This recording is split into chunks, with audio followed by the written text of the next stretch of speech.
Hi friends, வாங்க morning routine பார்க்கலாம். ரொம்ப நாள் அப்புறம் புளிச்சக்கீரையை பார்த்தேன். அப்படியே ஒரு கட்டு வாங்கிட்டு வந்துட்டேன். அதை தான் இப்போ நான் சமைக்க போகிறேன். ஒரு பக்கம் கருப்பு சுண்டலில் குக்கரில் போட்டிருக்கேன். இன்னொரு பக்கம் இப்போ சாதத்துக்கு உல வச்சுருக்கேன். கீரை வேக வைக்கிறதுக்கு இன்னொரு பாத்திரத்துலேயும் தண்ணியை அடுப்பில் வச்சுட்டேன்.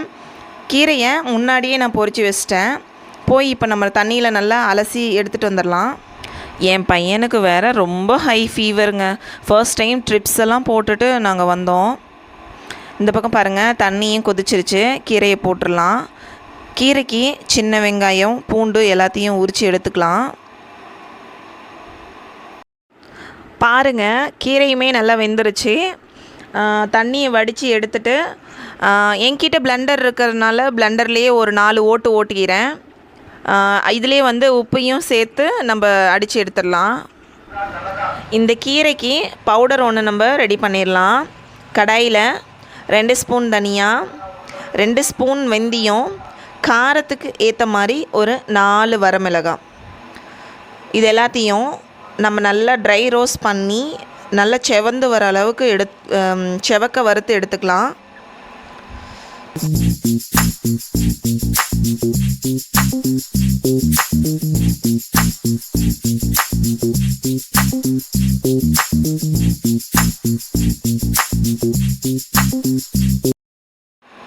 அதே கடாயில் ஒரு 4 ஸ்பூன் எண்ணெயை ஊற்றி கடுகு போட்டு வெடித்ததும் ஒரு 2 கைப்பிடி சின்ன வெங்காயத்தை நம்ம நல்லா இடித்து வச்சுருக்கேன் ஒரு பக்கம். அதை இந்த எண்ணெயில் போட்டு நல்லா தாளிச்சிட்டு நல்லா ப்ரௌன் கலர் வர வரைக்கும் தாளிச்சிட்டு ஒரு குட்டி தக்காளி பழத்தை போட்டு அது நல்லா வெந்து வர வரைக்கும் நல்லா வதக்கி எடுத்துட்டு அந்த கடைசியாக அந்த நம்ம பவுடர் பண்ணோம்ல அந்த பொடியையும் போட்டு இறக்கிடணும்.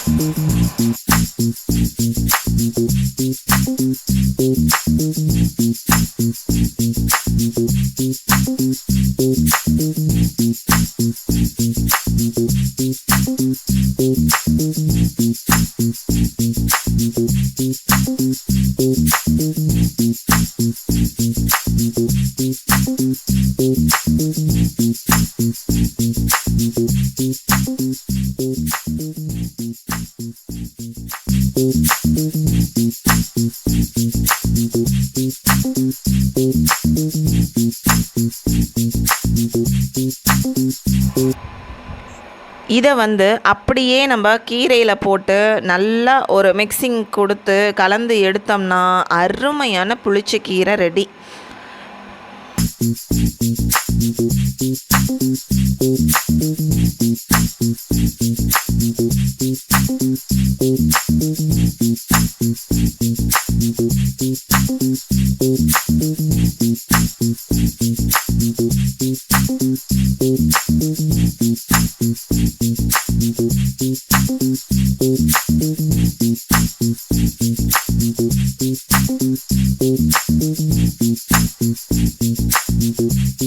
அடுத்து பார்த்திங்கன்னா, வேக வச்ச அந்த கருப்பு சுண்டல் இருக்குது இல்லைங்களா, அதை வெங்காயம், பச்சை மிளகாய், தேங்காய் இது எல்லாத்தையும் போட்டு நல்லா தாளித்து எடுத்துட்டேன்.